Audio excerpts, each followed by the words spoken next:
Knicks Real Talk. Knicks Real Talk. Knicks Real Talk. It's the night show. We on prime time. It's the night show. We on prime time. It's the night show. We on prime time. It's the night show. We on prime time. Real talk. Knicks Real Talk. Knicks Real Talk. It's the night show. We on prime time.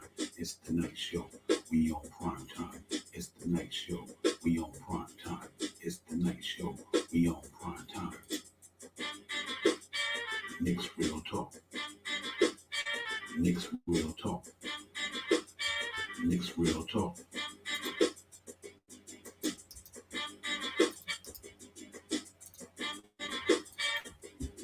It's the night show. We on prime time. It's the night show. We on prime time. It's the night show. We on prime time. It's the night show. We on prime time. Knicks Real Talk. Knicks Real Talk. Knicks Real Talk.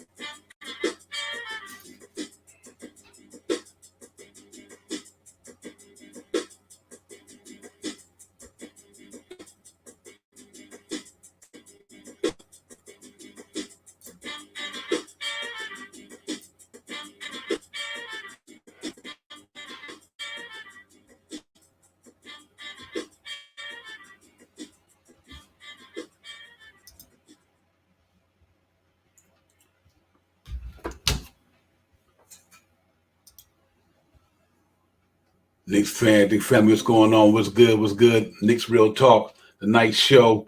We here, man, on New York Knicks got the night show, man. We dishing, man. We about to get into this thing, man. So we about to come here on the Knicks got a night off at the real tough fought game the other day. So we're gonna get into it, man. We got the man BX Jedi 76, the co-host in the building of the Knicks Real Talk, the night show. Salute BX. What's going on, my brother? Welcome for you to be here as always. Good evening, Divine. Good evening. Hello, everyone out there in YouTube, and thanks for listening and thanks for coming on with us. We have a lot to unpack today in this wonderful show, and we're here to instant reaction to last night's game between the 76ers and the New York Knicks. Divine, what's your thought? I would like to hear your thought after this game. This hard-fought, strong game between the Knicks and the 76ers. What do you got to say? I'm interested. I'm intrigued to hear what you got. What you think. Yeah, man. Salute to everybody out there, man. Salute to Knicks family, Knicks Nation, man. Knicks Real Talk, the night show. Man, we about to get in here, get into it, man. That game last night was like I was telling you. My motto, man. Knicks March Madness, man. I think it had me on like. I know it was interesting because the whole game I like, man, I'm not worried about how it was starting. It's a 48-minute game. And I just knew that we eventually was going to lock horns with them guys. But I didn't know Ben Simmons was playing last night. No, that's for sure. I didn't prior to the game starting, I thought that he was going to be out. So that was a big how would I would say not being aware of that situation.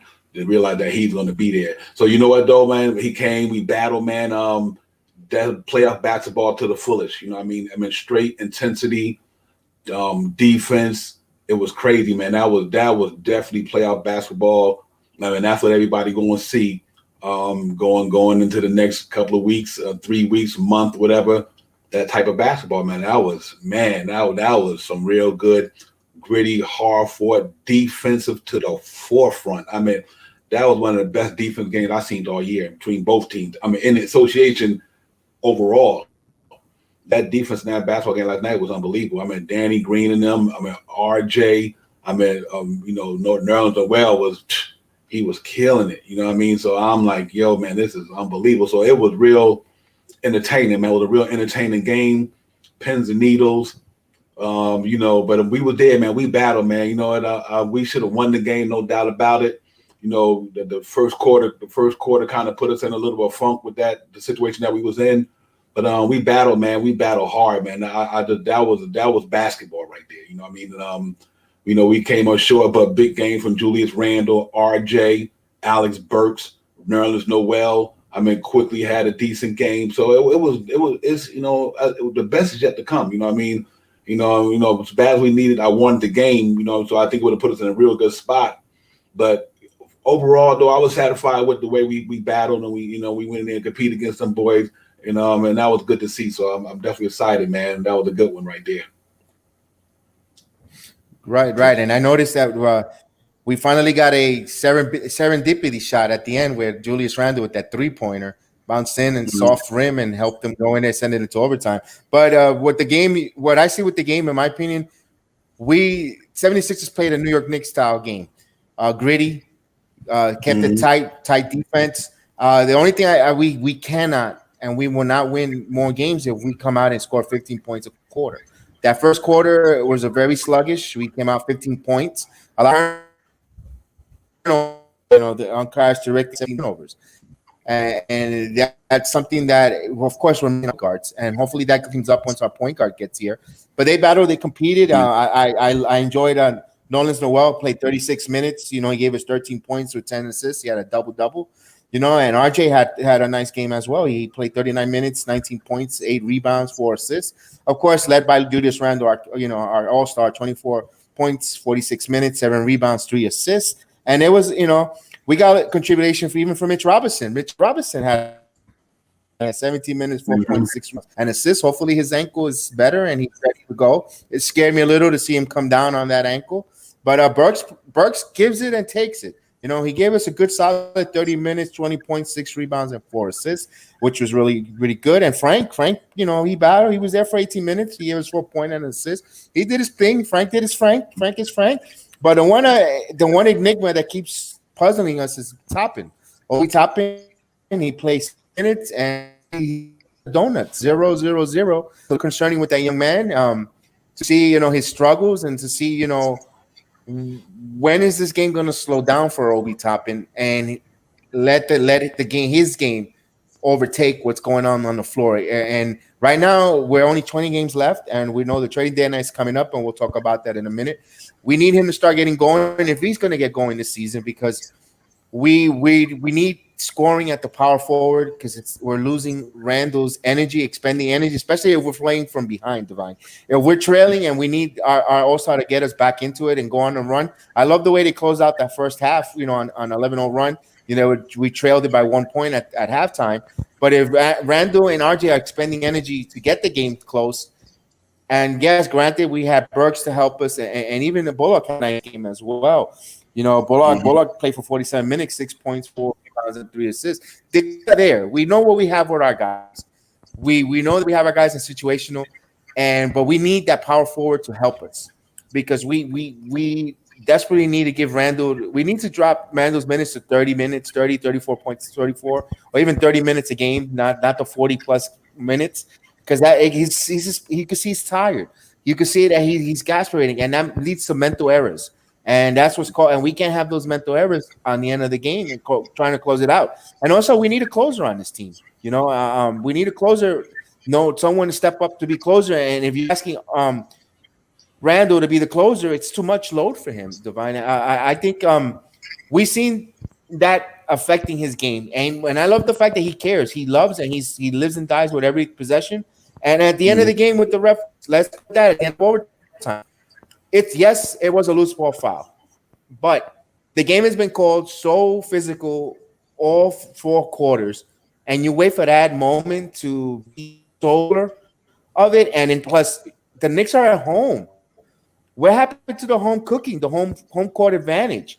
I want to review the replay on it. I thought any call under 2 minutes was reviewable.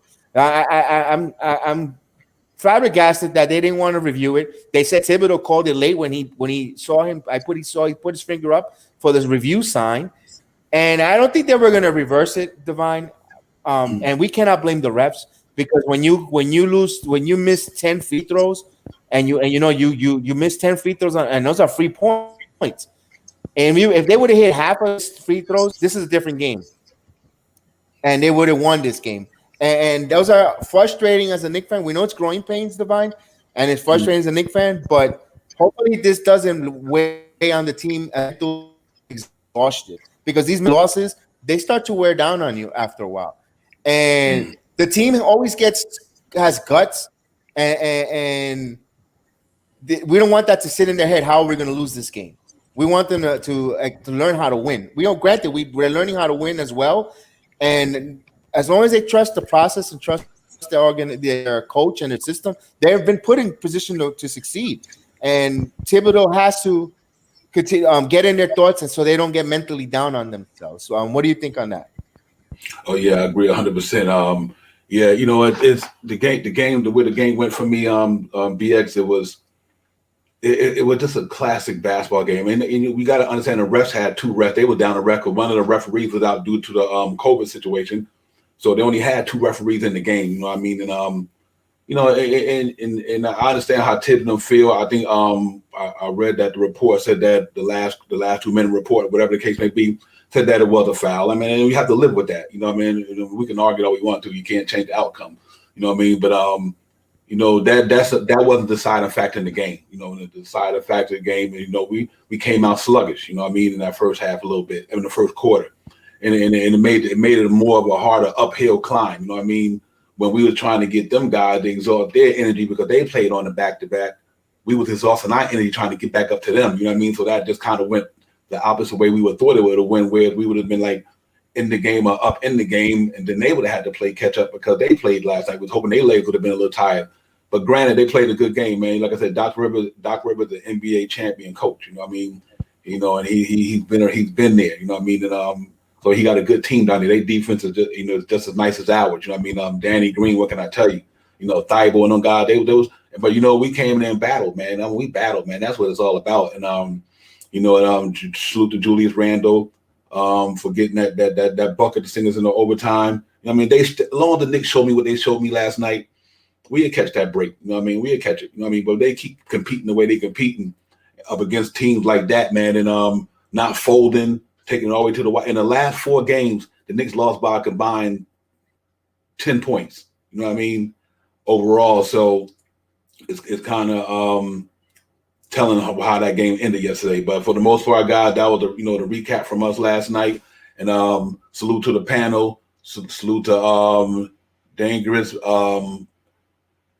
Hot Don Sharon, Camilio, City. I'm about to bring City for real onto the panel, man, in the next segment. And we're gonna go into some other things. And when my co-hosts get back, we'll talk some more Knicks.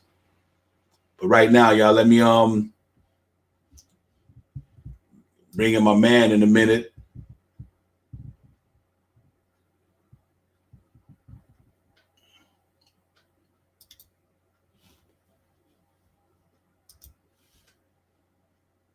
City, what's good?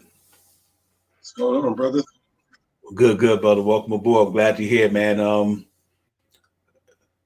Bear with me 1 second. How you doing tonight, man? You good? Oh yeah, I'm golden, baby. I'm golden, bro. Good. Yeah. Well, so what do you think about that game last night, man? That thing had me on the edge of my seat last night. Bro, man, listen. It was a tough 4 game, right? You know what I'm saying? But also, I can't blame the refs for anything. Like, you know what I mean? Because at the end of the day, we had plenty of chances to come out and put our stamp on the game, and we didn't do it. Like, you know what I mean? So, with whatever bad calls the refs made, doesn't make a difference. We had our chances to blow them out, just like they had chances to blow us out. They didn't capitalize on it. We didn't capitalize on it. You know what I'm saying? And at the same time, I feel like so like a lot of fans, they say like, like Tibbs is running the guys, like, playing them like a lot of minutes or whatever, but we can't have things. I said this last night. We can't have things both ways. Like, you know what I'm saying? In order for us to win games, we got to have our best players on the floor. So if our best players are not on the floor, obviously we're not gonna win. We're not gonna win any games like that. Like, you know what I mean? So we have to play our best players in order to be able to be in a position to even get the win. because y'all see what Mm-hmm. happens a lot of the times when Tibbs takes guys out. We either squander the lead, like, you know what I'm saying, or Right. if the other team has the Right. lead, it balloons, like, you know what I'm saying, it swells, and then we get our starters back in, and now they got to fight and scrap and claw to get us back in the game, like, you know what I'm saying. So we can't have it both ways. We got to ask ourselves, do we want to win, or do we want to be in the lottery, or do we want to tank? Like, you know what I'm saying? Because in order for us to win, like I said, we got to play our best players. And if we don't do that, we ain't winning. So we can't complain about the minutes that guys are getting if they're producing wins. Like, you know what I'm saying? They're not. I'm not saying like I said. Like, I'm not saying that we're going like 20-0 and stuff like that. But what I'm saying is our starters, the team that we have in there, they log in heavy minutes, but they're producing wins. If we take those guys out and put other guys in, we wouldn't have those W's. Yeah, absolutely. Yeah, absolutely, man. Yeah, but you know what? For the, Agree. you know, and you're right. I agree to 100%. But we just got to keep grinding, man. That was it was a tough one at the Garden last night, man. It was real tough. I mean, like I said, we battled, man, but we came up short. We definitely would wanted that to have that win. That's to put us over 500 and give us a little bit more cushion. With the team that's going to be seventh and below. You know what I mean? So but we have bounced back. I know the team is resilient, and I know they have bounced back. You know what I mean? And then we just go on to the next game, which is tomorrow in Washington, and we battle it out, man. But it definitely was a tough fought game. That was playoff basketball to the fullest, like and that's what you're gonna see. That if people want Knicks to go to the playoffs and be in the playoffs, that's what you're gonna see. What you seen last night, you know what I mean? That's what you're gonna see. You know what I mean? So and we just gotta be prepared to go hard, man. And but I like what I seen though. Despite we still growing as a team. You know what I mean? We still got young guys there. They growing. They learning how to play the NBA, and they doing a great job with it. I mean, like RJ salute both sides of the ball. You know what I mean? I'm talking about RJ is doing this thing on both sides of the ball, and that's exciting to see. And to see what Noel gave us. You know what I mean? And you see quickly in them guys. They're young. I mean, granted, Obi just ain't there right now. But you know what? The young guy is playing good, and once we get our team healthy, I just think we're gonna be good. So we just got to keep maintaining and try to get back on the winning streak some way. These two next Washington games, we got to try to get them because we got the Milwaukee Bucks. I think that Monday or something like that. So, but after that, after Thursday, we'll see where it all falls, man. The trading deadline will be here and going. Then we dealing with everything else like the waiver wire, and BX going to break that down and get into that, soon.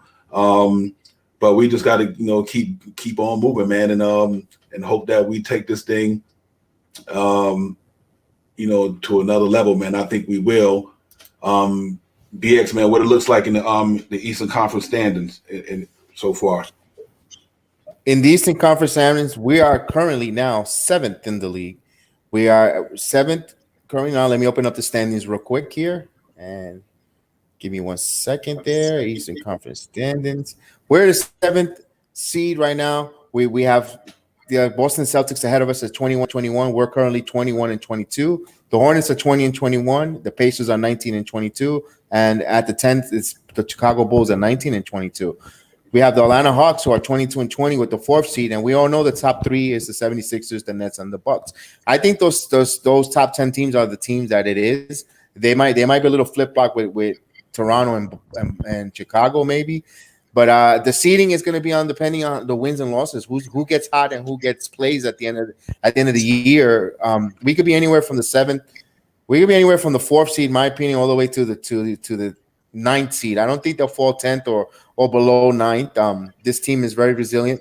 They're taking the identity of the coach and that effort. This like you said, city effort, efficiency, and they're going to battle all along. And right now, we know that the trading deadline is coming up, and we have a lot of rumors coming in, and we're definitely going to break that down in a second. But what do you think, City? What do you think the Knicks? What positioning they're going to finish? We don't know they're going to be a playoff team, yes, because they play too much good defense and their intensity. But what positioning you think they are going to finish when it's all said and done, when the smoke clears? Is I would say this: it's hard to pick a position, and it's like I said the other night. Everything is so jumbled up. Like everybody is so tied and so close together that, like I said the other night, we just need to go on a win streak. Like, you know what I'm saying? 4 or 5 game win streak to help separate us from the pack because everybody is in that 20 to 22 range. Like, 20 wins, 21 wins, 19 wins, 17 losses. We all are right there. But if I would have to pick a position, I'd say I'll give us the 5th seed. If I just had to flat out pick a position, I'd say we'll get the 5th seed, and I feel like we're just gonna stay floating around that 2 to 3 games over 500, or either we're gonna finish I the agree. season at 500. Like I don't see us jumping up in the mix. But then again, I can't even say that because we don't know what's gonna happen during the trade deadline or whatever. We don't know if we possibly going to get somebody that's going to, you know, bolster the roster to where it'll help us climb up a couple of spots. So it's hard. It's hard to say. But if I had to pick right now, I would say we would be the 5th seed. Yeah. That makes I agree. sense. And you want to be in that four. You want to be in that 4-5 game, Divine. Real quick, I wanted to bring this point. Where you want to be in that 4-5 game because that's a game that you could win.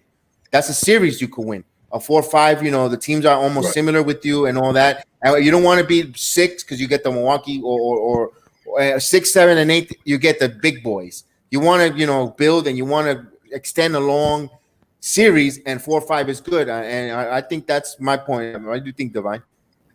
Yeah. I agree. I definitely want to be in a 4 and 5, just to to give us a chance to have a opponent who we probably can handle and go up against and possibly beat, and just to go and hopefully we can get into the second round by doing that. I mean, that would be the outcome I would want. But I just want to get in, man. I just think the Knicks deserve to get in. I think as a fan base, we deserve to have them in there.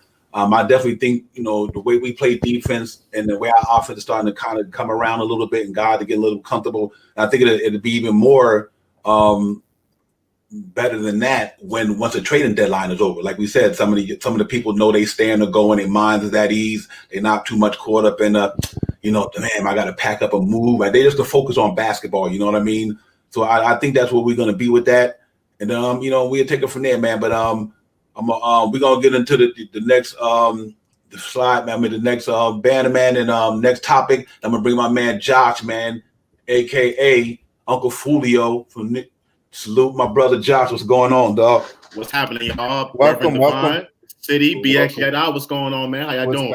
Welcome brother. To the show. Welcome aboard. Glad to finally have you in here. Yes, sir. I couldn't miss this one for the world, man. You know that. Yeah. Appreciate you, man. Yeah, we just was cutting it up, man. Night off, nothing going on, man. So we got freaking no Nick game on tonight. We got down at NBK, so y'all on Nick's Real Talk tonight, man. We just here cutting it up, and we going we definitely had a couple topics. Uncle Fulio, you probably missed them, but this one I think is real up your alley anyway. You know what I mean? So we just gonna get into some trade talking or some chatting, man, because it's heating up, man. Let's do it. Yeah, man, a lot of things going on out there, man. It's crazy. I'm like, it's like other than the crazy game, you're trying to like, man, what is going on with these trades? But I think it's a lot of interesting things out there. I don't know what the Knicks gonna do. You hear 1 minute they're gonna make a trade. Sometimes might get that feeling like the closer it gets, we're gonna stand pat. But I think I'm hoping they do something, man, because I think the team is in a good spot. We just need that one more player or two to say, you know what, we know we in the playoffs, but we want to kind of make a little noise in the playoffs. Like maybe get in that first round, upset somebody, and going into the all season feeling good about we was in the second round of the playoffs, we lost, but we went in there and did our thing. And so I know all that's up, man. But these next couple of days are going to be crazy. BX, man. So tell me what you got on the thing about the trade chatter. Okay, as of reported right now, there's reports from Cleveland. The Cleveland Cavaliers and the New York Knicks are in advanced talks on a potential Andre Drummond deal for Kevin Knox. It will be sent to Cleveland.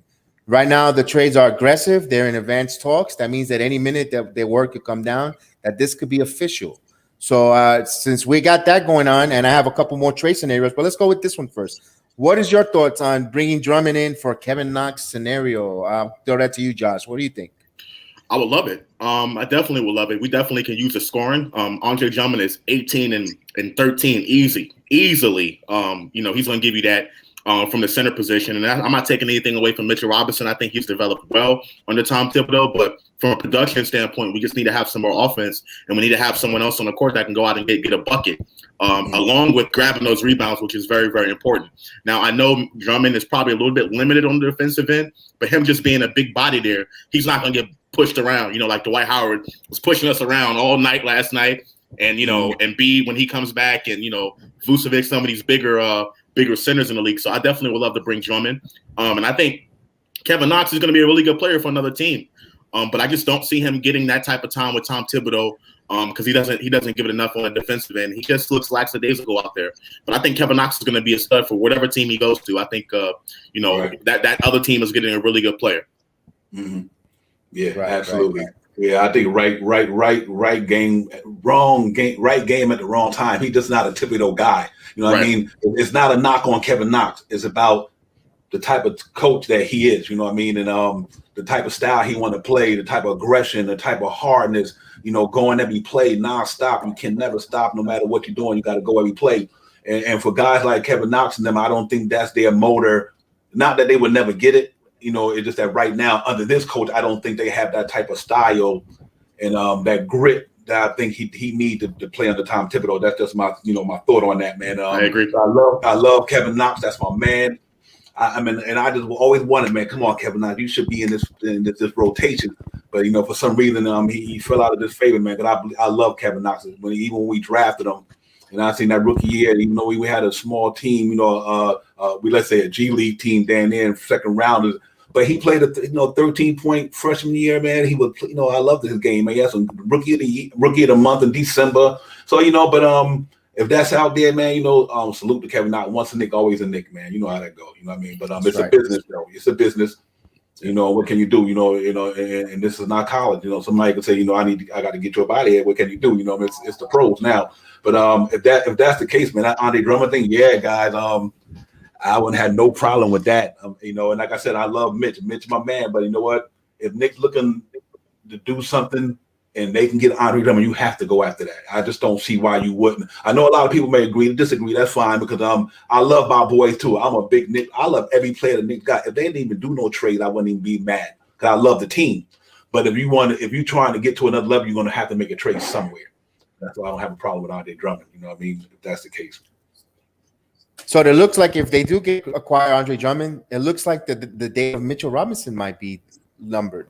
He only makes $1 million, it's $1 million or $2 million salary wise, and you could flip him along with maybe to the Pelicans to try to get Alonzo Ball. Alonzo Ball has been on the Knicks radar, and we desperately need an upgrade at that one position at the point guard. And Young, I know he's a restricted free agent, but we want to get ahead of the curve in the NBA to bring him in here, bring on Alonzo Ball, have his rights, his restriction rights. So when we sign him, and what do you think a trade scenario with that? Maybe moving a Mitchell Robinson, and maybe you don't have to give up picks for Alonzo Ball because he is a restriction. Or you think or would it be a little bit too rich for us to lose to get Alonzo Ball? What do you think, Josh? I think the biggest asset the Knicks have is their draft picks. So we're gonna give up some of these draft picks. I don't believe there's a team out there that will just take players. Okay, every team out there knows the Knicks has some draft picks, and they're gonna want to take some of those picks back from us. I'm not saying trade the farm, trade everything away, but the Knicks are gonna have to start to part ways with some of these draft picks because they have enough. They have 7 draft picks, first round picks over the next 4 years, so they have enough. They can still keep their own. I think the picks that came from the Porzingis trade are very, very valuable. Not just if we decide to keep them when we draft, but just having them there. So it's gonna take a draft pick. It's probably gonna take a draft pick to go out and get Drummond, which I think is more likely. Not just Kevin Knox. It's gonna be like a draft pick. You know what I mean? Some contract fillers here and there. But I just want to say in regards to Mitchell Robinson. Mitchell Robinson is also a trade chip, like you said. I think a lot of teams like his versatility, his athletic ability, and I feel like he can definitely flourish with another team. And I think a lot of teams see that, and they like his contract. So that's something that's also out there that teams will want to take. And I think the Knicks should trade him before he hits the open market, because now he's going to try to go get some money. So might as well trade him, get something back for him, that rather than just let him hit the open market and pick his choice. Yeah, because now you bring your point guard. If you use a Mitchell Robinson to bring a point guard in, or there's other scenarios. There's so many possibilities. And now that Dallas is starting to go on the run, and maybe you want to strike it and try to trade that Dallas pick. I think a pick will bring Lonzo Ball in here because they know they're going to lose him. Or you could even give a Mitchell Robinson along with the second round, Detroit second round. It's like a first round pick because it's like the very first pick of the second round. It's like the last pick of the first round. That's a very valuable, especially for an expiring contract there. Divine, what do you think on that? What do you think? What would you be? Let's put you at the GM hat, and you just acquired Drummond. You have this conundrum of centers with Mitchell Robinson. Would you take Mitchell Robinson, try to move for Lonzo Ball? What would you like to see to try to move a Mitchell Robinson, a flip to try to upgrade this talent in this scenario? Oh, no question. You have to do that. I mean, that's a no-brainer. I mean, like I said, I know we infatuated with our young guy. I love Mitchell Robinson, like I said, man. But if you get Andre Drummond and you can get Mitchell Robinson for Lonzo Ball, you got to go do that. I mean, I don't get, that's obvious. First of all, and to me, Lonzo Ball giving the ball to RJ, Julius Randle, and getting Drummond in his spots, and I mean, man, that's crazy. You know what I mean? Then and you got Reggie Bullock on that wing somewhere trying to pop a three. So I mean, to me, that's definitely top three. You know what I mean? Knicks would be top three. I think we'd be battling that top three. And just because of that, not only that offense is crazy, but the defense. I mean, teams don't play defense like we do. You know what I mean? Not too many teams. I mean, look at Brooklyn. You know what I mean? These guys, now we're going to have firepower that might be just a tad, you want to say, under theirs. But with our defense, it puts us right next to them to me. So I think you have to Lonzo Ball. I mean, Lonzo Ball and RJ Battle, Reggie Bullock, Randall, and Andre Drummond is something to deal with. I really believe that. Because like you said, you covering the rebounding. Now you got a certified 15 rebound man with Julius Randle's 10, 11. You know what I mean? RJ 7. Your front line getting you almost 30 rebounds or more. You know what I mean? That's crazy. You know what I mean? So, and then Reggie Bullock, and get his 4, 5, and 6, and Lonzo Ball, he's a pretty good rebounder point guard. You know what I mean? So, I mean, I would really, really love to see that. So that's one trade that if that went down, Knicks fan, a lot of the people, like I said, they might not like it at the beginning, but once they see what that team playing, they would. So can I add something, Devon? Let me add something to what you're saying. So I definitely agree. I definitely would love to have Lonzo and Drummond on this team. However, I think Bullock or Burks might be included in that package because the Knicks have to make the money work.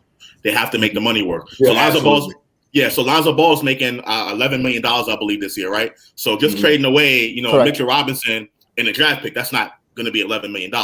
They got to find a way to cover that up. So that's when you got the Burks and you got the Bullocks, those type of players that get included in that trade. I think Payton, not to interrupt, but I think Payton will be the one going back over there because they could cut him, they could release him, and then Payton could go on with the Clippers. They need or whoever he chooses to go with, if that were to happen there. And then it actually opens up because now you have Bullock and you have Burks, and you could trade a Bullock and a Burke along with maybe one of those draft pick, first round pick and you could get rid of an Oldie Toppin and try to bring a guy in. And it's a dream scenario. I know the Prince is going to like what I'm going to say. Maybe a Zach LaVine. Now you want to get creative and you want to be really, really go for the juggler. I mean, this is all too much for one day of trade deadline. This is more for an off season. But you know what? We're Knicks fans and we're talking it real and we're just throwing it out there. We're not GMs. We're having fun with it on a Monday night and we're throwing that scenario. Maybe now you got access that you have now. You could trade for now. Go to Chicago and you want a first round pick for one of our Dallas or our very own. And we give you an Obi Toppin, a young guy, or even if you have to throw quickly to bring in a Zach LaVine, then it makes sense because now you have a point guard, you have a center, and then you bring in your closer, which I think Zach LaVine is a closer that this team needs. If that's the way it goes. And I just want to, before I throw that to you, I just want to say salute to 19 Conman, New York. Thanks for coming on. Hadouken, Shannon, how you doing?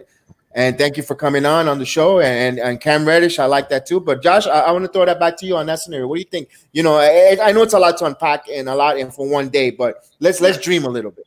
Let's dream a little bit. So I think Zach LaVine is pretty much off the table. I think the Bulls, so they're competing for a playoff spot. Yeah. So I think they would be foolish to try to give up Zach LaVine at this point. I think they will want to bring someone to play with Zach LaVine instead of just letting him go, because they are competing for a playoff spot. With that being said, if the Knicks were to try to pull it off some way, somehow, or like a Bradley Beal or something like that, we're talking multiple picks. We're talking Mitchell Robinson's going to be in that deal. Maybe Obi Toppin, although I don't think the Knicks are going to part ways with him just because of the PR, the way it looks, and right. The PR. They don't want to do that in his rookie year. And, you know, we were talking Kevin Knox and a lot of these guys that are on the bench. You know what I'm saying? So I definitely – listen, the Knicks need a closer. I think the Knicks are a closer away from being top 4 in the Eastern Conference. Right now, I think they're one closer away from being top 4 in the Eastern Conference. Without it, I think we're if we stay put, I think we're in the 7 to 10 range, that play-in game range. I just don't see us having enough to be guaranteed a first-round series. I think that's where we're going to end up. Okay. So if we do decide to bring in a star, I'm all for it. I'd rather them wait till the offseason, not to bring in someone to drastically change the roster and do it in the middle of the season. I'd rather wait. But hey, you know what I'm saying? If it's out there and people are talking about it, I'm all for it. Whatever, can make this team better. And we need a closer, without a doubt. Yep, absolutely. Yeah, I agree. It's just trade talk and chatter. You know what I mean? And like you said, we want to dream a little bit. And you know what? I'm like this here. If we just go get one dude, I don't even care if it's just a Rudy Gay, $10 million spine contract, good veteran, been around the league, then went up against the best of them, still got game on a 10. And he only being rented. You know what I mean? So it's not. He coming here for the next half of the season to try to get the Knicks help Knicks get to the playoffs and make a push. And if you can get somebody like that $10 million, and even if you stand pat with that, going into next year, we, like you said, the summer, we start really because by then you will know what a lot of teams really want to do. You know what I mean? Exactly. And we go into next year, we wait to see who might, who might not decide to stay there, who might not go. And this is a hypothetically. Let's say the Clippers don't pan out the way they pan out in the playoffs. You know what I mean? Say Kawhi, the Clippers don't pan Leonard. out. Kawhi, Leonard.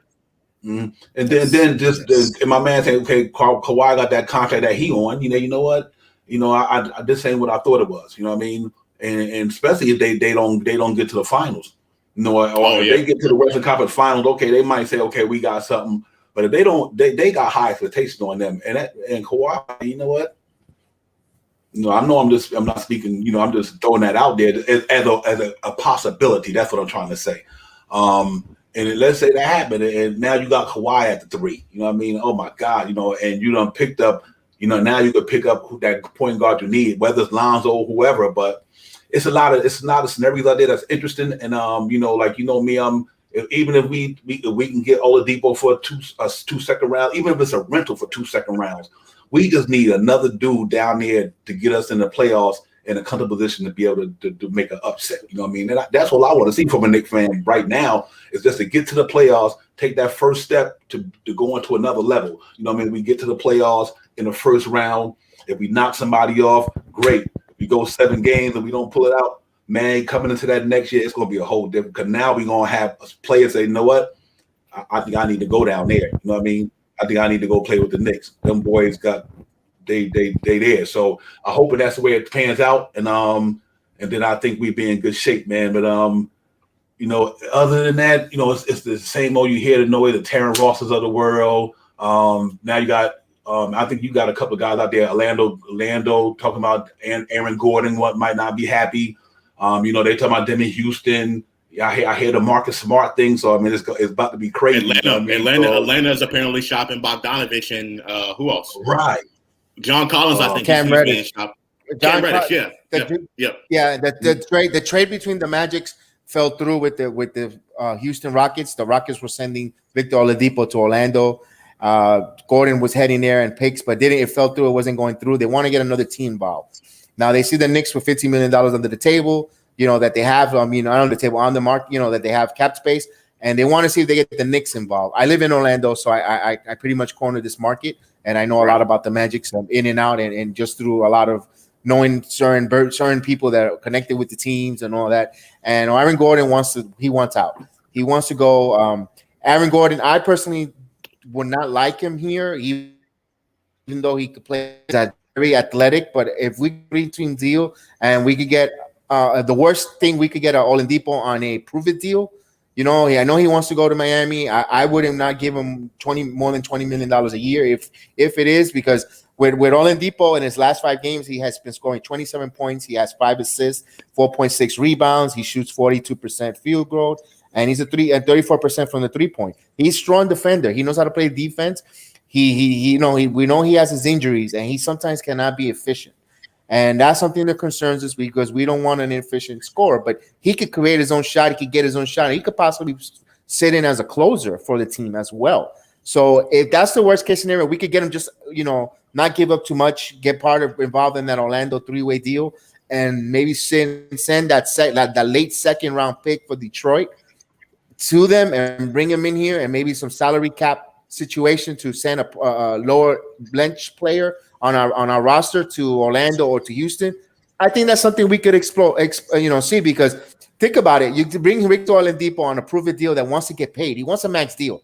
He comes where not to do it in New York, that the fans are going nuts for us to be in the playoffs. To go in there and bring a young team, a hungry team that competes, that's efficient, that scrappy, and they take that team and they go in there and they dare I say win the playoff round with him, and he's one of the main culprit and put the team on his back with Randall. What do you think? Even if we don't sign him, he's going to get his max deal. He's motivated, and money is a great motivation. And I think Victor Oladipo, that's another one that me and Divine like it. I seen his career in Orlando, so I seen him from when he came as a rookie. And he could ball, but injuries and sometimes he gets a little inefficient. But he is an all-star. I think he was second All NBA and he is the type of guy that we could use. A lot of people don't like it, but I think if on a prove it deal, I think we could get it. What do you think, Josh? I agree. I think Victor Oladipo definitely an expiring deal. So we don't have to give up much for him. So he's definitely going to come on the cheap, and I don't think there's that big of a market for Oladipo. And the Knicks have the money. There's not many teams that have the cap space to do it. So I think definitely, and he's going to blow up. They need draft picks drastically. They can use some draft picks because they don't have any. I mean, they got the ones from the James Harden deal, but they just rebuilding, so they're gonna blow it up. So I think we can get Oladipo in here on the cheap because it's an expiring deal, and if it doesn't work out, we cut our losses, cut the money, and then we'll have some extra money to spend in the offseason.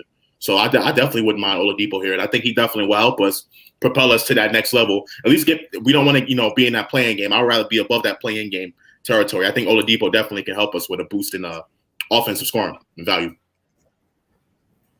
Yeah, I agree. I know you're thinking. Salute to the chat, man. Salute to everybody in the chat. Hit that thumbs up, man. Subscribe to the channel, man. We in here with Josh, aka Uncle Fulio, my co-host PX Jetty 76. City for real is having technical difficulty, but he's in here, so I know he'll get back on. But it's Knicks Real Talk, man, the night show, man. We in here on the night off with the Knicks, man, just cutting it up, bringing y'all some content and dialogue, and and stuff like that, man. I'm glad to have everybody aboard.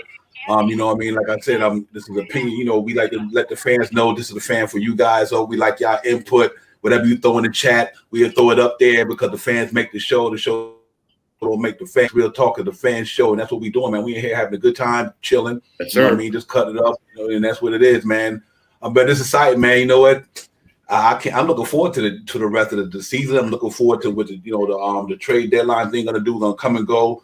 And I just think that we just got to keep playing the same basketball that we've been playing, and just keep going hard. I mean, and that's what we've been doing. And I think it's starting to we starting to reap the benefits of that, man. I just love the way our team playing, and I just think that it's a blessing to have a coach like Tom Thibodeau getting us to go hard like that every night, man. And because it is something, man. But real quick, one quick note, guys, as I go across the ticker, let me give a rest in peace to Elgin Bella. You know what I mean? It's important that we get that out there. You know what I mean? He's a pioneer. You know what I mean? A great basketball player, man. He was a true legend in the game. So R.I.P. to Elgin Bella, man. Rest in peace. And one of the top 5 small forwards of all time, Elgin Bella. Yes, sir. One of the top 5. Facts. Yeah, man. He was the real deal. Like I say, before the Clydes and the Dr. J's and all them, Elgin Bella was in the building. He had the Lakers playing ball back in them days. So. I mean, a lot of guys, man, go check your history, but RIP to Elgin Bella, man, that's what's up. I mean, listen, let's pop into this deadline thing, man. The trading deadline is here, coming up in a couple of days. You know what I mean? And everybody's starting to get on their pins and needles. You know what I mean? So I think I'm very wonder what we're gonna do. You know, what I mean, I'm just, but at the same time, I'm glad that it's coming and it's going, so we can get back to just focusing on basketball. You know what I mean? The players can get ready to get on this last 30 games, whatever, and get into it. You know what I mean? And but it's always good to hear the trade noise that it's a business. You know what I mean? We got to remember NBA is a business. So parts come and go. People sell parts, people buy parts, or people switch parts to make things better. Yeah. So I think that's pretty much what they're doing. You know what I mean? It's that time, man. It's retail. You know what I mean? I got product. Your product gonna make my brand better. My product gonna make your brand better. They're gonna start trading. You know what I mean? Let's hope that we up in the mix. We up in the mix with that, man. We get something that we need. You know what I mean? And but you know what? Two more games heading into there. 2 games with Washington. Man, I mean, we really need these, man. I mean, it's amazing the games that we just lost. Like I said, the last 4 games combined 10 points. You know what I mean? A couple of shots here and there. We 4-0. You know, you know what I mean? So it's crazy, but we got two more games heading into the trade deadline. Like I said, hopefully when it's all over, the Knicks made a little bit of progress. And if they not, I can't be mad neither. They got a plan. You know what I mean? So they don't make a move. They got a plan. And we got to trust and believe in what Leon Rose and Worldwide West, Scott Perry, Pearl, and all them guys, what they doing. You know what I mean? They I guess they sit down talking with Thibodeau, what you need. Do you think it's going to work or whatever? You know what I mean? And if they do something, that's fine. If not, and we roll with the soldiers we got, man. And that's what we're going to do, man. So BX, man, tell me what you got going on with that. If the Knicks do not make a trade and they stay pat, is that, in my opinion, is because Worldwide West is working those back channels for off-season acquisition of Bradley Beal. I thinking if he doesn't do nothing, that's a telltale sign that the Knicks are going to try to go after this young man. He's 27 years old. He's a prolific scorer. The guy is a bucket. We could shoot off the ball. And if they don't trade for him, I think they're going to get him. I personally would not like to bring Bradley Beal here because he has played with John Wall and Russell Westbrook, and Harden has played with Russell Westbrook, and they win. Washington has not won with him. Granted, he's a great scorer. He does everything else, but he does not play defense. Maybe Thibodeau could unlock something with defensively that he'll play good defense.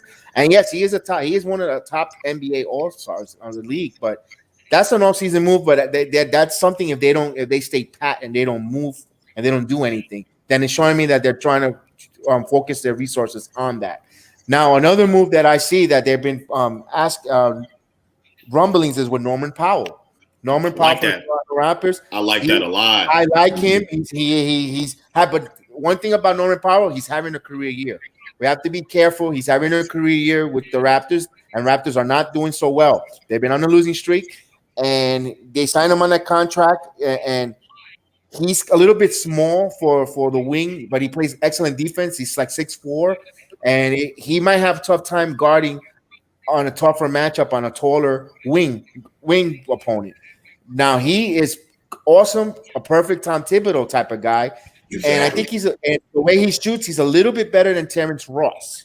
Even though Terrence Ross is an instant bucket, but Terrence Ross is more like a J.R. Smith or a Jamal Crawford type of player to come in and spark the team. We know Norman Powell has played in that defense in Toronto, the championship defense, and he is one type of guy that we should look forward to if we get him on a good deal on a cheap. But you know how that GM up in Toronto, he's tough to negotiate with. What do you think? Oh, yeah. Listen, I would love Norman Powell on this team. I think for right now, if Toronto's actually shopping him, that'd be almost a perfect fit for Thibodeau's system. 3-and-D, small forward, or 2 guard if you want to put him that way. If we move RJ to the 3, it's very, very versatile in that way with championship pedigree.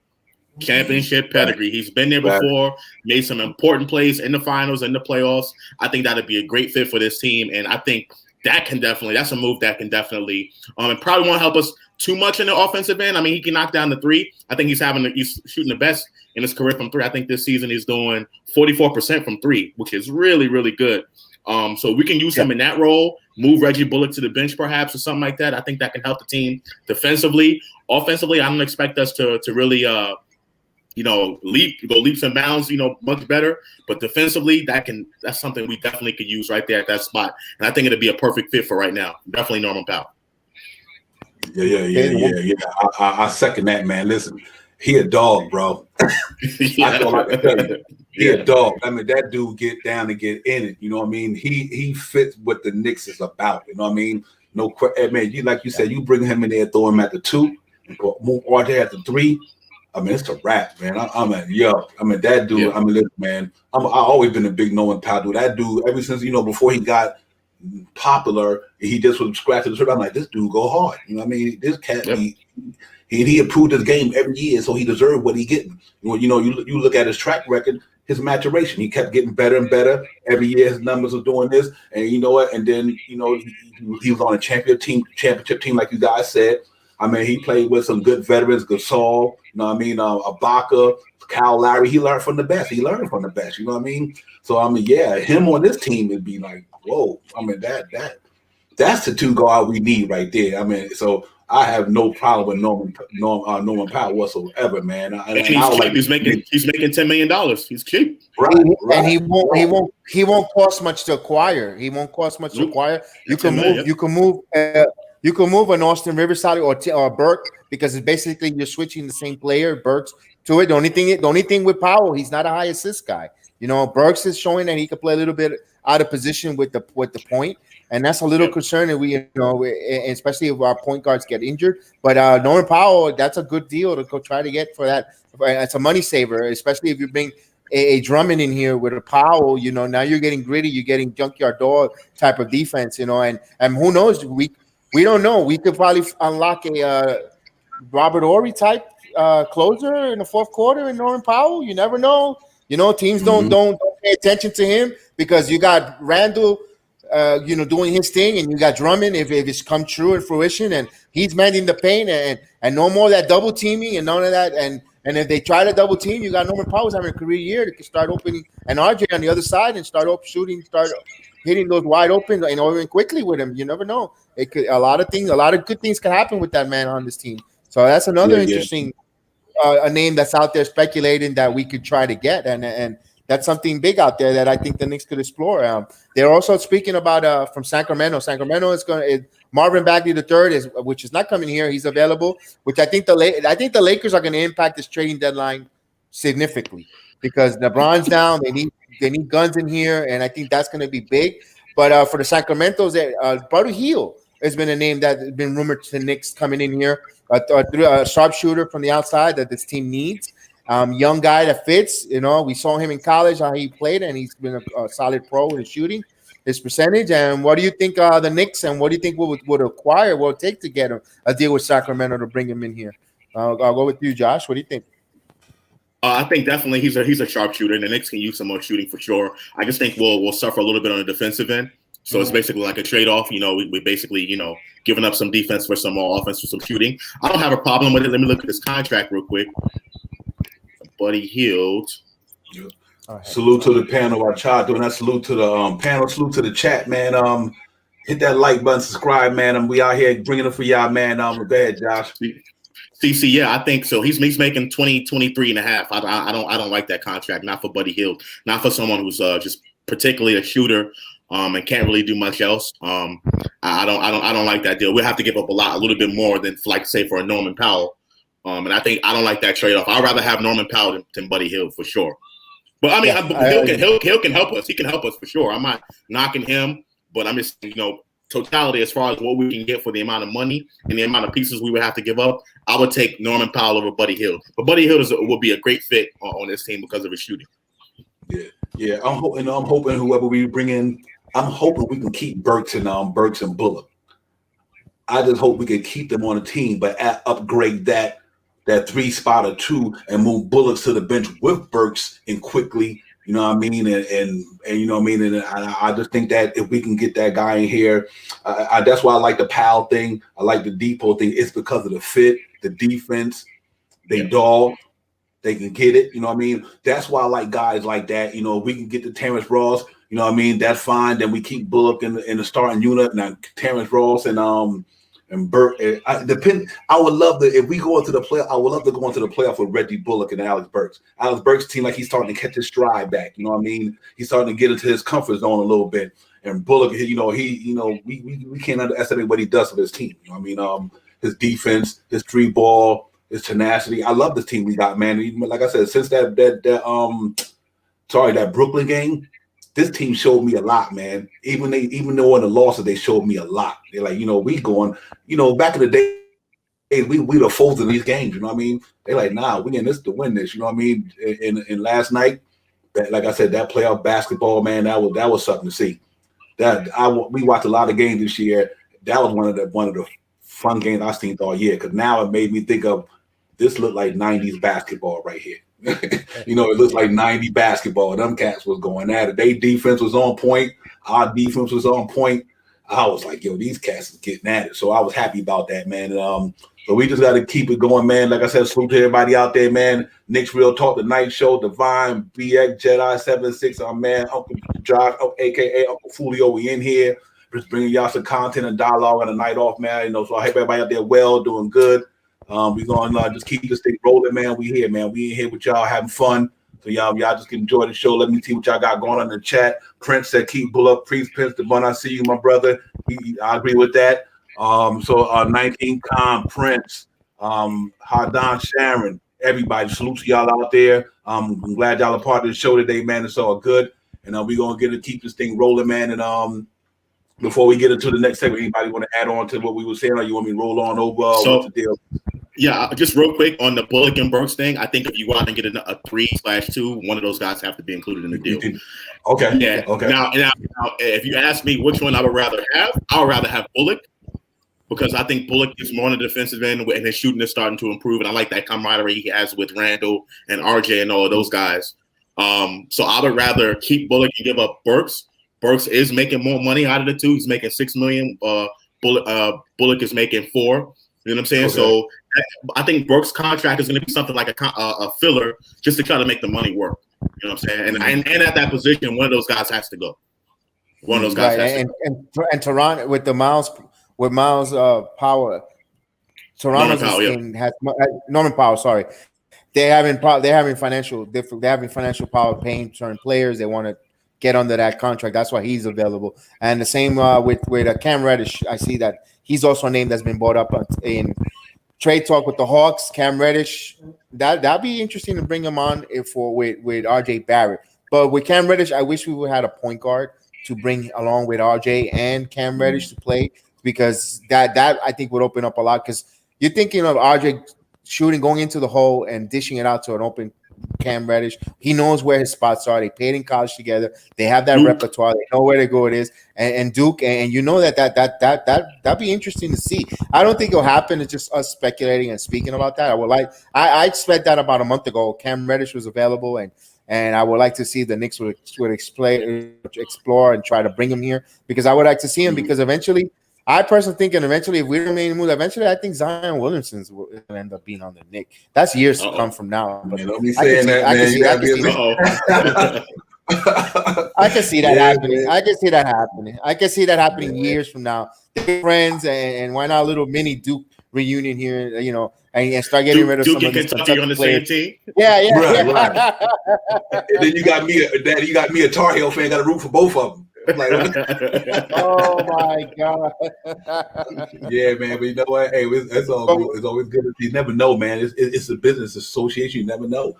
Some things that sound far-fetched become a reality if you look at certain things, man. But yeah, I mean, I agree with Jackson 100% as well. If we have to give up one of them guys, I'm definitely keeping Reggie Bullock. Would I like to keep both of them? Yes. You know what I mean? Because I just think they both giving us something.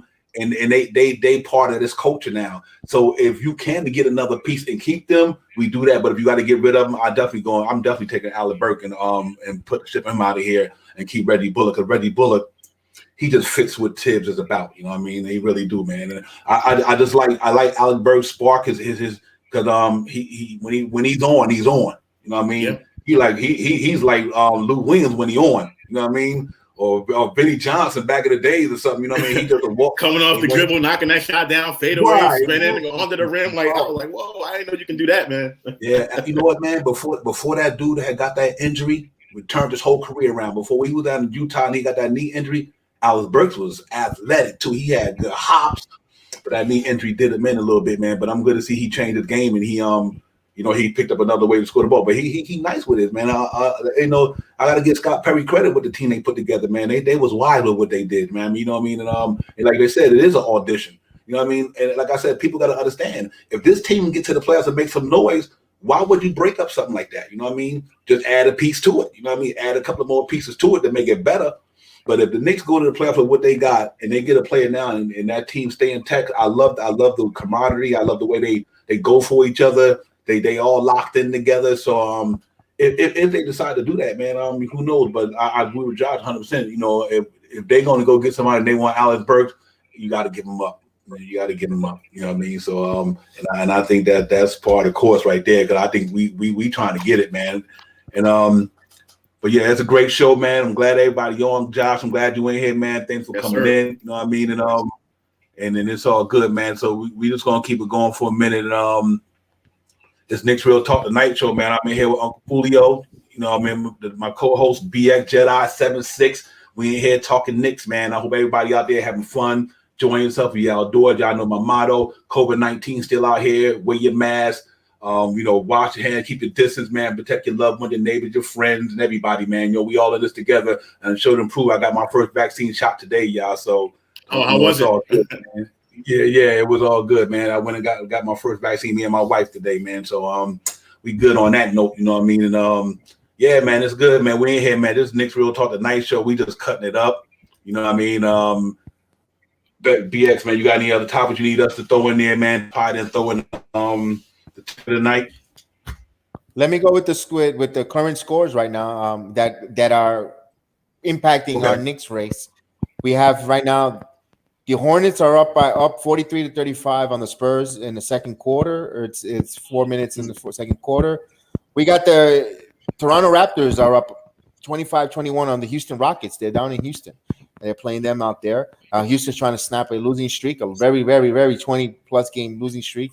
Their frustration is boiling. Let's see if that could happen tonight. You know, Toronto is reeling also. You got two struggling teams going at it, the battle of the Titans of, the worst. And you have right now the Bucks all over the Pacers, 41-18. And that's just in the first quarter. Yes. And the first quarter still got three minutes left in the first quarter, and they dropped 41 points. So they must be having a wonderful night from the 3-point line, because they're feasting all over the Pacers. Yeah. Yes, they are. And you currently have and Boston on a back-to-back is out in Memphis, and they're right now ahead 30-22, and that's early in the first quarter. That's the first quarter is about to end, and they're leading. And you have Utah coming into Chicago, and they're leading 26-23 with 1 minute left. And later on tonight at 10 o'clock, a game that we're going to keep an eye on for standing is the Clippers hosting the Atlanta Hawks at 10 o'clock tonight. We'll keep an eye on that, because that also watches our jockeying our position on that race. And those are the teams that we are fighting and watching them and keeping a close eye, scoreboard watching. And we know tomorrow night we are at the home at MSG, and we host the Washington Wizards. They come in, watch the rest book, Riley Beal and company, and maybe they might be sitting players getting ready for some trades, some of their role players, not just the superstars, so their role players. Maybe we could get them shorthanded as well and try to bounce back and run them out of the building early. Man, we really need a game that where we could put our feet up and exhale, and we need a blowout win that we could just have a big one like we gave Boston, in the beginning of the season. We need one of those just to breathe and have maybe get Obi come in there and use the force on the court and see if he, get into his Jedi mind tricks and start scoring, man. Because I don't know, Obi Toppin, I'm rooting for him. I'm a big fan of his, but if he doesn't, it's 20 games left, and if he doesn't put up, I think Taj Gibson is going to have to get minutes to play on the forward. And in these games against Washington, Washington might be keeping an eye out for going to the Gulf, vacationing, where they're going to go spend their off-season workout programs, because they're afraid they're not going to make it. They're losing. They're not going to catch up. They made a valiant effort. but they're just not gonna. It's not gonna happen this year, and maybe we catch a break with them, back to back, and let's see what goes on that. What do you think, Josh? So I would have to disagree with you about DC. First and foremost, I'm trying to be unbiased here. Russell Westbrook's one of my favorite players. I wanted to go get him in the offseason. That's my dude right there. And I think he definitely could be an upgrade at the point guard position for this team, but that didn't happen. And but I think DC is not going to go quietly. They score a lot of points. And I get it; they don't play any defense. You know what I mean? But I think if it comes down to it, and DC is in a playing game situation, so let's say they make 10. That playing game is going to be dangerous because those guys, Westbrook and Beal, they can both go for 40 every single night. So it's not. I don't think DC is going to be that much of a pushover. I think these next two games are going to be really, really tough. Particularly if Bradley Beal's on and Westbrook and they firing at all cylinders. I think these next two games are going to be really tough. It's not going to be a relaxing game. Like we definitely need one, but it won't be against DC. I think it's going to be a while before we get that game where we can just kick our feet up. Okay. Yeah. Let me what Washington doing? You got the go ahead, get finish, BS. I'm sorry. I was gonna say currently Washington is 4 games out of the play-in game, the first play-in game on 10th seed. Yep. And there's 20 games left. So you see them making that ground those 4 games. They got 2 guys who can flat out go out and get you a bucket. I am not counting those guys out. Russell Westbrook has his career. He's a future Hall of Famer. Let's call it what it is. And Bradley Beal is a stud. You know what I'm saying? I am not counting those dudes out because they got those two dudes on the floor. And I think their games, ultimately will help, get all the guys around them who have been underperforming. Let's face it. Davis Bertans, he got signed for $80 million in the offseason. He's been terrible. Absolutely terrible this season. Not worth that contract. He was someone that the Knicks was supposed to go out there and get in the offseason. So it hasn't happened as of yet. But when they start firing on all cylinders and Westbrook and Bradley Beal are in their bag, look out for DC. Don't sleep on DC. And if it comes down to a play-in game situation, I would not want to play the Washington Wizards. I would not want to play them. Right now, they 16-26. They got 30 games left in the season because we had 72 games this year. We had the 40 game mark, basically around that. So I think we got probably 30 games left. Right now, I'm looking at the teams in front of them. Cleveland, okay, they can get them. Toronto, they 2 games behind them. Chicago, they 10th, 19th. So they down. They 4 games in the win column lower than Chicago at the 10th. And they are actually 26. They 4 games in the loss column. So yes, possible, very possible. But I think with that Bertrand injury, I was watching the other night. Tomorrow they played a pretty good game against somebody I was watching the other night. And but we'll see, man. I think they definitely, with two veterans like that, I don't think they're gonna give it. Not Scott Brooks neither. I don't think Scott Brooks would do that. I think Scott Brooks is the type of coach that's gonna fight to the end. You know what I mean? And once they said we are mathematically eliminated, that's when we'll say we out. That's what I think they might do. You know what I mean? With having 2 guys like that, you know what I mean? Who say no, we just ain't going like that. That ain't, we I don't think Bradley Beal and especially Westbrook were built like that. You know what I mean? No, Westbrook. Right, Westbrook is not that type of guy, man. And despite what his last couple of journeys has been, Westbrook been the man in this league for a minute. You know what I mean? So now I think they still got fight in them. They got dog in them left, and let's see. But you know what? I just know, man, if we just keep doing what we doing, and we try to make some noise, find a player there, like I said, that we can bring in here, and just bolster the team a little bit. But it's fun to see, and it's exciting. It's nerve wracking almost like the game last night. That shit was nerve wracking, and I'm like, what the, you know what I mean? So it was crazy, but it was good. But that's the type of feeling I want to have though going forward. You know what I mean? Like, man, we on edge these last 30 games. It's gonna be a battle. It's gonna be a grind. And we're gonna be on shows like this here and down in MBK, Legion, Die Hard. We're gonna be all these pods, man, all these streams. We're gonna be wild, you know what I mean? Because it's gonna be that Knicks March Madness, you know what I mean? It's gonna be crazy. So I'm looking forward to it. Yo, Divine, real quick. I know what you said about Westbrook about his last couple stops. In Houston, Westbrook was putting up some of the best numbers of his career. I got you. I don't blame. A lot of people do this. I'm not saying you. A lot of people do this. They say, "Well, Westbrook's never won." You know what I'm saying, and all this stuff. But in Houston, they got rid of all their bigs. They didn't have one center on their roster. I think the only center they had was Tyson Chandler, and he was sitting at the end of the bench. You know what I'm saying? That's the reason why they lost, because of that. They gutted the whole team, and they wanted to do this whole Mike D'Antoni thing. And then after the season was over, D'Antoni was out of there, Daryl Morey was out of there, and then they let the players hang by themselves. That's why James Harden pulled the stunt that he pulled. He was like, "Yo, everybody leave me. You're not gonna just leave me here." You know what I'm saying? I think Westbrook gets a lot of that blame for the way things ended in Houston, but I don't think it's his fault. I think Russell Westbrook. Not at all. I think if Westbrook's teams were winning, Westbrook would be in the MVP conversation every single year because of the numbers he puts up. I just think right now it's unfortunate, but he's playing on a bad team. I know he has Bradley Beal, but the pieces around him are just not performing, and I don't know what it is. I can't blame that on Westbrook. A lot of people do. No, I just think it's really unfair for him. Yeah, and that's why I brought that up.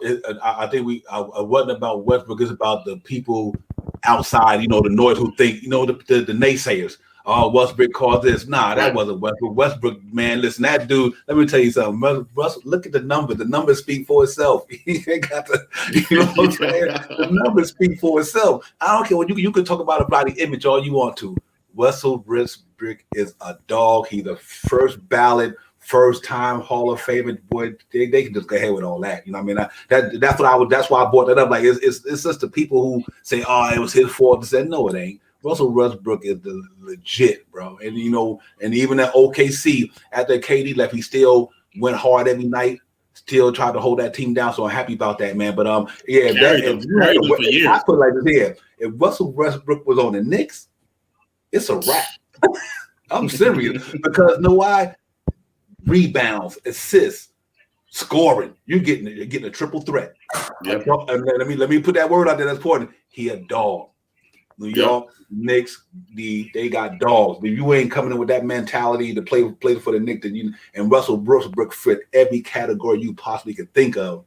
And everybody going crazy about Julius Randle 3 triple doubles in a season. Russell Westbrook is giving you that every night.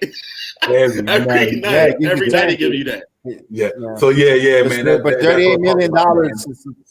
It's a very high price tag, though. That's the only thing that worked. Yep. That's not really good. Right. It's $38 million. If he was somewhere in the 27, then I'll say maybe that'll be a good pickup. But that $1 million. I agree with you. You know what's interesting about that, though? I'm gonna tell you, here's the reason why I don't have a problem with the contract in this sense only. Because if you think about it, once the contract is up, you got $38 million. You know what I'm saying? So you keep him for 3 years. If you put him on the Knicks right now and get another player, you could compete for a title with that team. You know what I mean? I think you can.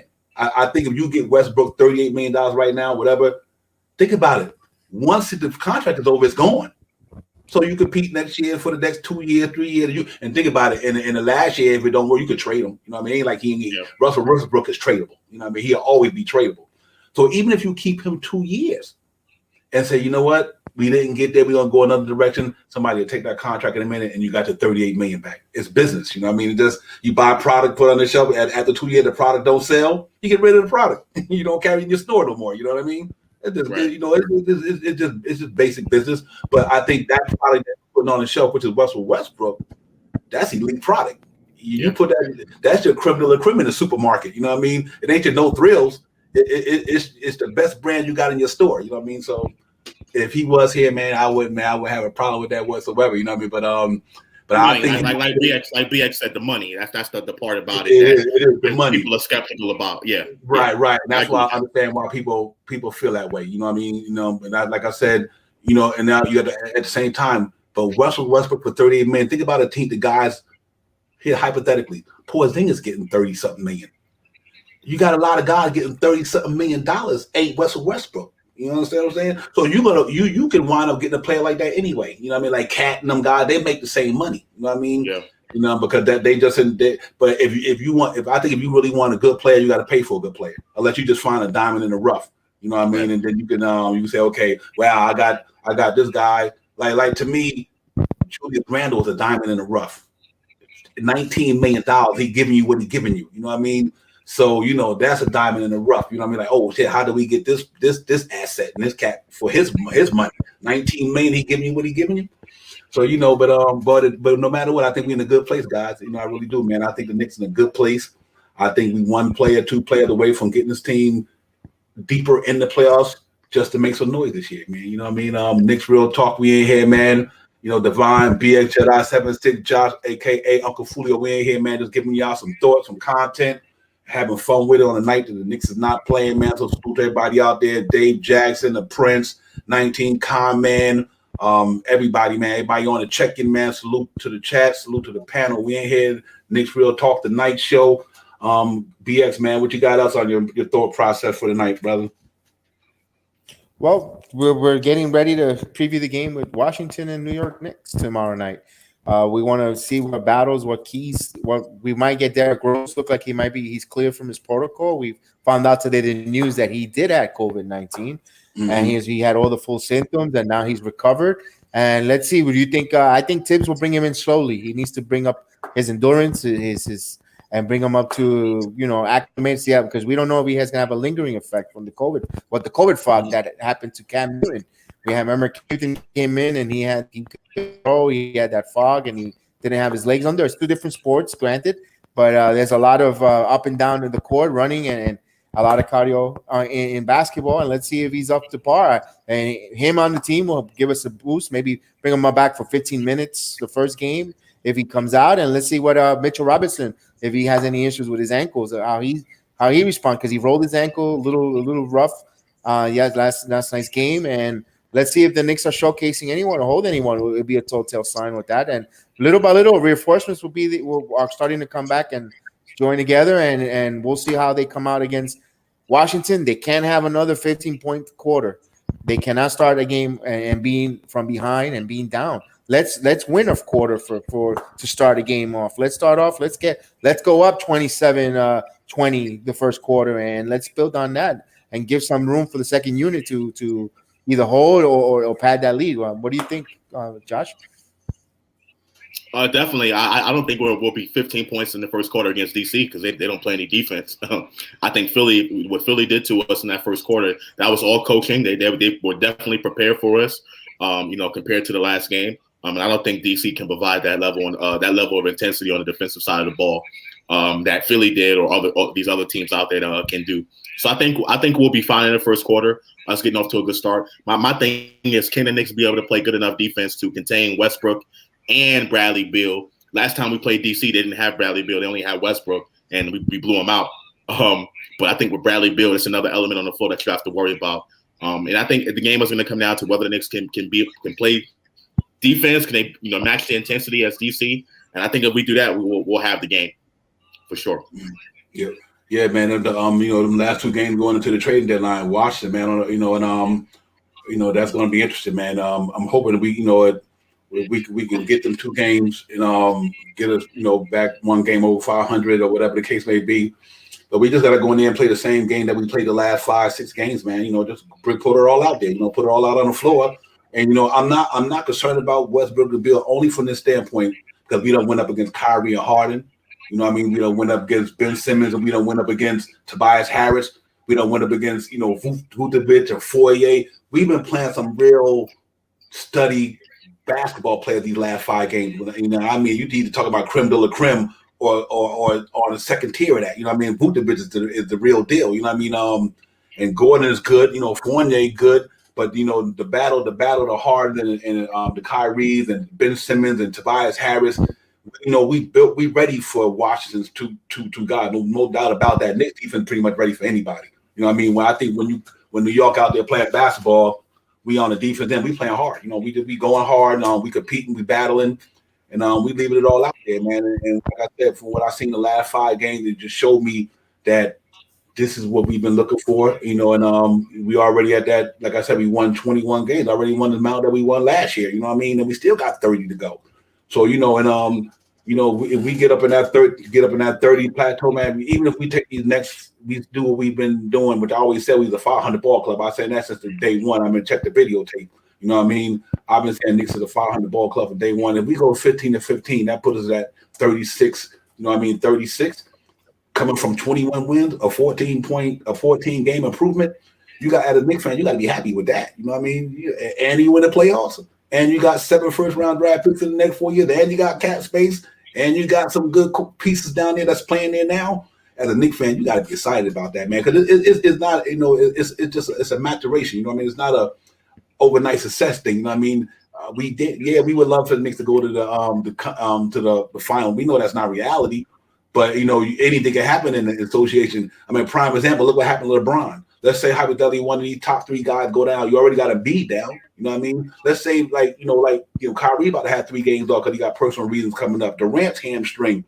And when you get in that playoff, that grit and grind, you just never know what can happen. You know what I mean? So you always got to keep our team competitive. But I believe when we get in there, we add a piece or two. We get in there, you just don't know what can happen.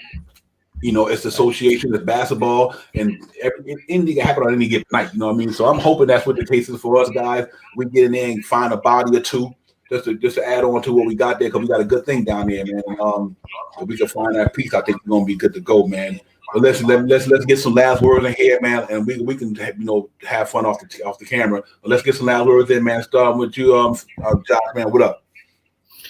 Hey man, it's all about them Knicks all day, every day. I'm Yes, definitely sir. proud of the way this team is playing. I do want to say that yes, we are outplaying our expectations, but I think there is enough talent on this team to compete. We're seeing it every single game. They're competing with a lot of these teams, and I know a lot of teams have had their injuries, but so have we. We've had injuries.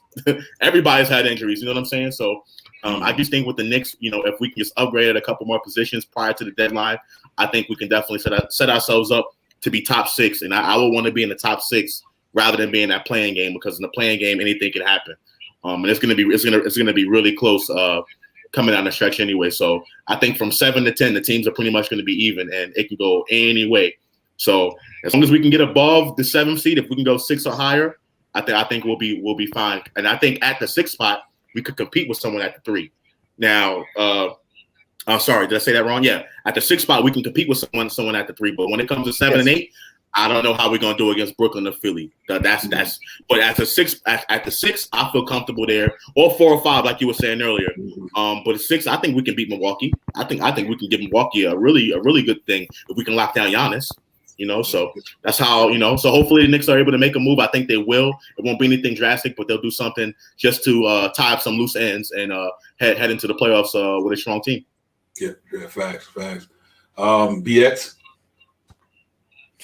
Well, the Knicks, if they continue to play their top game, keep giving that effort, that playoff intensity, that defense all season, they keep playing hard and keep executing their game plan, they're going to be in the playoffs. I agree that they are a good team. If we don't make a trade, I still think they'll end up with the 5th seed. I think they're going to end up with the 5th seed, and they'll play that 4 or 5 game. And now if they make a trade, depending who they get here and what moves there is, I can see them going to the 4th. I said they're going to flirt with the 4th and end up with the 5th. That's my prediction. I'm going to stick with it until the trade deadline. And we're going to discuss later on in the future in our show is the waiver line, the buyout market. That's a whole other conversation. We don't know who's going to be bought out yet. So that, stay tuned for that in our Knicks Real Talk, and we'll have a show devoted to that. And once we know the buy market, who's going to be buyed on and who's going to come aboard. But as they stand pat, if nothing happens today, I think that's what's going to happen. And the key for tomorrow night's game, they have to continue scoring and continue when RJ attacks the hole. They have good things come to that. Julius Randle has a high assist game.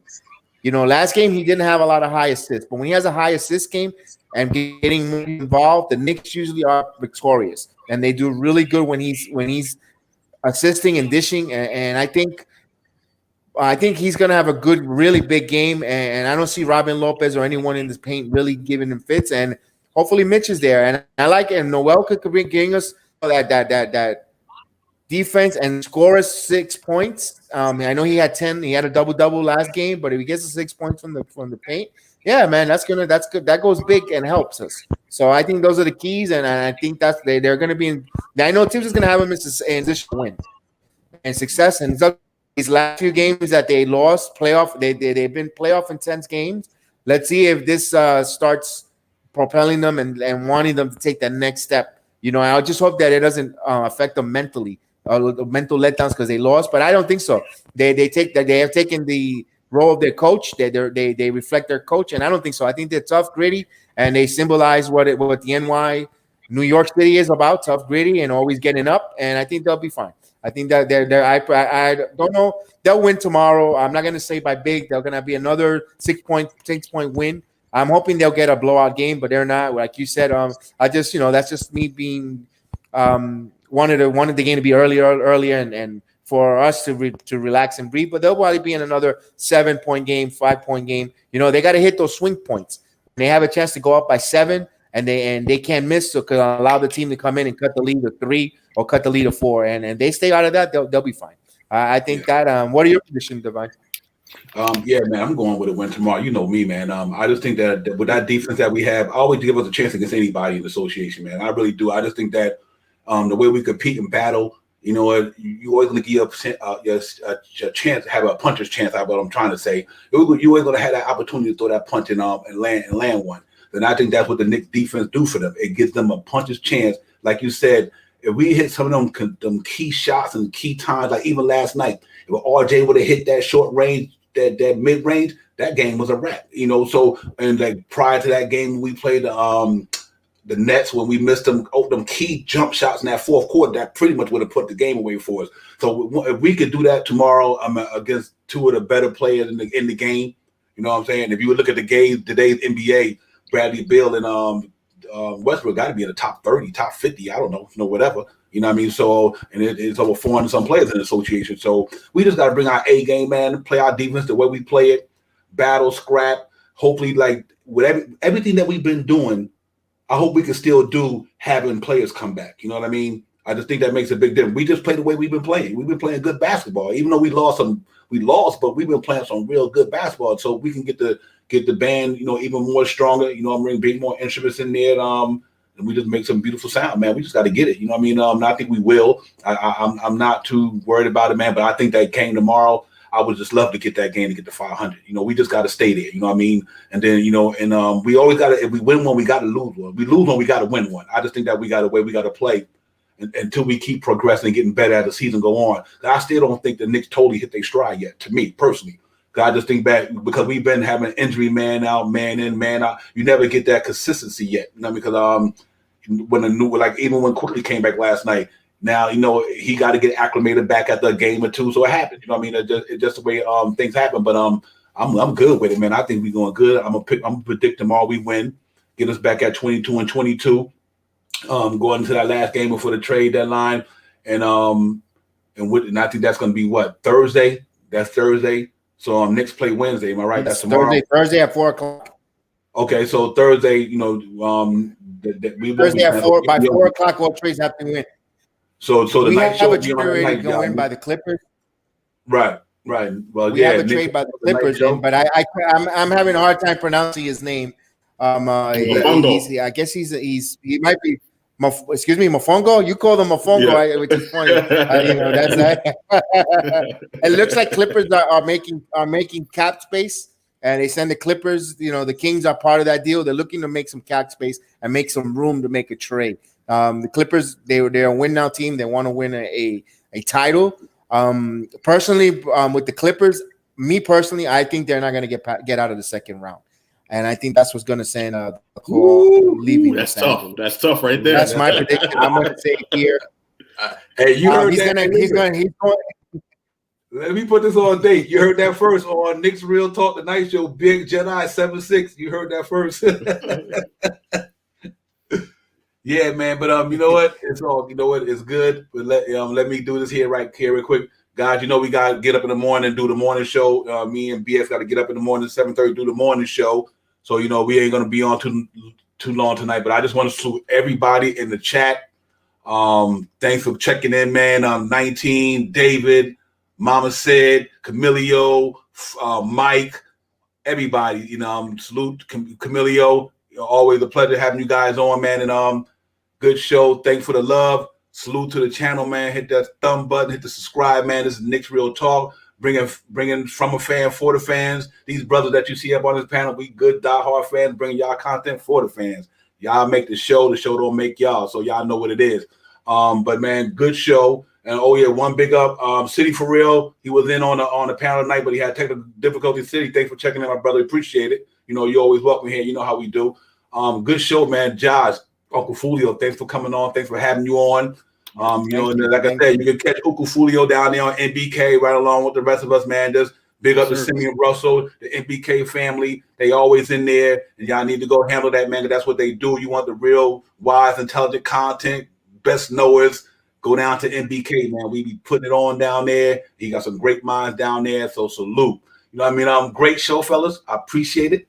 And it was love. And you know, and to the next one. But I was excited, man. Josh, like I said, brother, thanks for coming on. I'm glad you finally made it here, man. I've been waiting for you. So it's all good. Me and AKA Fully down here, man. We in NC, North Carolina, man. We down here holding down the Tar Heel State, man. You know what I mean? We down here, you know, doing our daily thing, man. You know what I mean? My Tar Heels got knocked out of the tournament, so what can I say? But yeah, that's been crazy too, man. The tournament, man, the NCAA, man. I'm like, man, people getting knocked off left and right there. You know what I mean? I don't know, man. I got any favorites up in there? I'm going with Sister Jean and Loyola. Oh, Loyola. Who's that? Loyola. The school with the nun. With the nun. That's just middle school. I'm going with Michigan. I like Juwan Howard. I like what he's doing over there. So I'm going with Michigan. Fact. I'm rooting for them. Fact. Go blue. Yeah, I would have to too, man. That'd be awesome, man. He wasn't able to get that championship with the Fab Five, and he get it for the Fab Five. That's what's up. Juwan Howard, go do your thing, man. You're gonna bring everybody together. Him and Chris Webber and Jalen Rose, bring those two together. Oh, that would be crazy. You know what, man? Back in the days, that was college basketball for you right there. Yeah, that was basketball back then, man. So yeah, salute to Juwan Howard and the Michigan Wolverines, man. Y'all go get it. We got your support here, man. Listen, we're gonna get into this thing. We're gonna close it out. And just bear with me. Salute to everybody out there, man. Knicks Real Talk, the night show. We're gonna sign off, man. Once again, thanks to Jod, aka Uncle Fulio, and my co-host, nothing greater, man, BX Jedi 76, and I'm your man Divine. We had a good time, and we're just gonna get up out of here, man. And salute to everybody out there. Be safe. You know the deal. COVID-19 is still out there, man. Mask up, watch your hand, keep your distance. You know all that good stuff, man. Y'all be careful out there, man. Whatever you're doing in your journey. Y'all can catch us tomorrow on the morning show, 7:30, Knicks Real Talk, man. And we're going to get up out of here. Salute to everybody. Peace. You have a blessed night. Have a good night, everyone. Thank you. You too, man. Good night. All right, brother Javon. I see you next time, man. All right, man. Be good with Josh. All right, thank you. Have a good one. Thank you, Josh. It's the night show. We on prime time. It's the night show. We on prime time. It's the night show. We on prime time. It's the night show. We on prime time. Knicks Real Talk. Knicks Real Talk. Knicks Real Talk. It's the night show. We on prime time. It's the night show. We on prime time. It's the night show. We on prime time. It's the night show. We on prime time. Knicks Real Talk. Knicks Real Talk. Knicks Real Talk.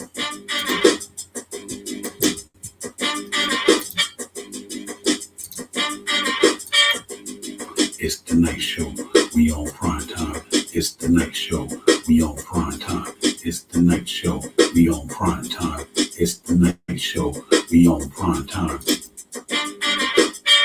Knicks Real Talk. Knicks Real Talk. Knicks Real Talk.